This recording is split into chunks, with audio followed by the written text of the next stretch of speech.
Hello everyone. Very good afternoon. आज मैं किसी पॉलिटिकल पार्टी के अगेंस्ट या उनके सपोर्ट में नहीं बात कर रही हूँ।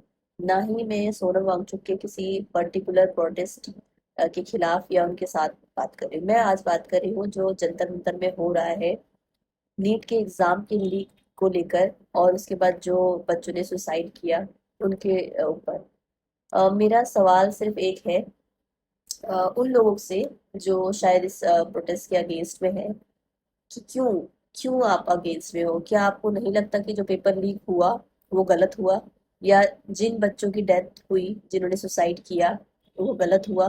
तो किसी ना किसी को तो इसकी अकाउंटेबिलिटी लेनी चाहिए, या गवर्नमेंट को सामने आके इस चीज़ का सलूशन देना चाहिए कि जो हुआ वो गलत था और आगे ऐसा ना हो, इस चीज़ के लिए हम क्या कर रहे हैं। तो आपको नहीं लगता ऐसा? तो अगर ऐसा नहीं लगता आपको, तो इट मीन्स कि अगर इन फ्यूचर कभी आपकी फैमिली से भी ऐसा होगा तो वो भी सही ही होगा। जहां तक बात रही सोनम वांगचुक की, या जो क्रिटिसिज्म देखने को मिल रही है इस प्रोटेस्ट को लेकर उस चीज की, तो मुझे सिर्फ एक बात बताइए, लाखों लोग अगर वहां खड़े हैं, लाखों में से कोई 10-5 लोगों ने हिंदू मुस्लिम का एजेंडा उठा दिया, किसी ने बोला अल्लाह के बारे में, किसी ने राम का नाम ले लिया, किसी ने कोई और टॉपिक यूज किया, हम उन 10-15 लोगों की बातों को इतना हाईलाइट क्यों कर रहे हैं? जबकि वहाँ लाखों लोग उस पेपर की बात कर रहे हैं, लाखों लोग उन बच्चों की डेथ के ऊपर बात कर रहे हैं, हम उस पर ध्यान नहीं दे रहे। हमें ये दिख रहा है कि क्योंकि हम बीजेपी के सपोर्टर हैं, तो हमें ये दिख रहा है कि ये कैसे बीजेपी के नेता से रेजिग्नेशन मांग रहे हैं। मैं ये बिल्कुल नहीं कह रही कि रेजिग्नेशन मांगना ही सोल्यूशन है, बट कुछ तो सोल्यूशन होगा, सोल्यूशन कुछ तो देना ही चाहिए, आगे एटलीस्ट बातचीत करनी चाहिए। क्या गवर्नमेंट को भी यही लगता है कि जो हो रहा है वो सही हो रहा है, होने दो, करने दो, मरने दो? अगर ऐसा है तो सवाल बिल्कुल पूछना जायज है, पूछना भी चाहिए, फिर तो प्रोटेस्ट बिल्कुल सही हो रहा है। अगर गवर्नमेंट को लग रहा है कि नहीं, पेपर जो लीक हुआ वो गलत है, या बच्चों के साथ ऐसा नहीं होना चाहिए, उनके फ्यूचर के साथ ऐसा खिलवाड़ नहीं होना चाहिए, तो आगे आके उनको बात करने में क्या दिक्कत है? मैं ये नहीं कह रही कि आप रिजाइन ही दो, लेकिन कुछ तो सोल्यूशन दो सामने से आके। क्या किया आपने इस चीज को लेकर, क्या करने वाले हैं, क्या प्लान्स हैं फ्यूचर में? आज बीजेपी है, कल को कोई और गवर्नमेंट आएगी, हर गवर्नमेंट यही बोलती रहेगी कि हमारा कोई लेना देना नहीं है, हम रेजिग्नेशन नहीं देंगे। हर गवर्नमेंट दूसरे गवर्नमेंट को ब्लेम करेगी। आज जो ऑपोजिशन में है वो अपने रोटी सेकने में लगी पड़े कि मैं बीजेपी है, तो कल को उनकी गवर्नमेंट आएगी, क्योंकि हर गवर्नमेंट में कुछ ना कुछ एलिगेशन तो लगती है।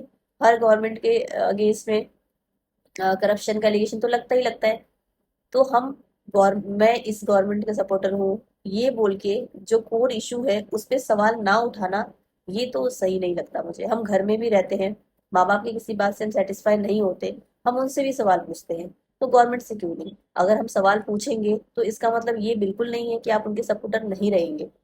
अगर उन्होंने 10 काम सही किया है, 10 में से 2 काम आपने गलत किया उन्होंने, तो उन 2 काम की जो उन्होंने गलत किया उनका सवाल आप पूछ सकते हो, उनसे आप सवाल पूछ सकते हो। अगर कोई गवर्नमेंट पावर में है तो ये बिल्कुल नहीं है कि वो जो कर रही है वो सब कुछ सही कर रही है, और जहां वो सही नहीं कर रही है तो उनको जवाबदेही तो बनती है ना। बहुत सारे सोशल मीडिया में ये भी है कि सोनम वांगचुक के हेल्थ का बहाना बना के लोगों से सिंपैथी गेन की जा रही है। तो सिंपैथी तो मिलनी ही चाहिए भाई, सिंपैथी क्यों नहीं मिलनी चाहिए? अगर हम इमोशनली एक दूसरे से जुड़े नहीं रहेंगे तो हम मुर्दा है। कल को किसी के साथ रेप होगा या कुछ और होगा, तो हम क्यों कैंडल मार्च लेके जाएंगे? क्योंकि हम उससे जुड़े नहीं है, सिंपैथी गेन नहीं करना। सिंपैथी होती है, इमोशनली हम अटैच फील करते हैं तभी हम जाते हैं।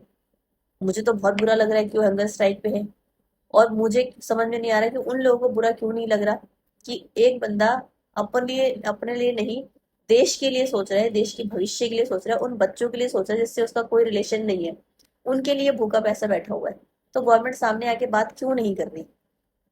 ये दिखाया जा रहा है कि देखो, हिंदू ने के बारे में ये बोला, आप ये क्यों दिखा रहे हो? क्यों आप इस चीज को भटकाना चाहते हो? वो 2 4 5 10 लोगों ने बोला, क्योंकि वो उनकी सोच है। लेकिन क्या सोनम वांगचुक ने, या फिर जो इन आंदोलनकारी है जो वहां बैठे हुए, क्या वो इस मुद्दे में बोल रहे हैं? नहीं बोल रहे। तो जो कोर इशू है आप उस पे रहो ना। हम उन लोगों को सपोर्ट कर रहे हैं जो इशू को भटकाना चाहते हैं। हम जाके खुद एसी के रूम से निकल के आके भूखे पैसे नहीं बैठ सकते, तो कम से कम उन लोगों का तो सपोर्ट करो जो बैठे हुए हैं वहां पे।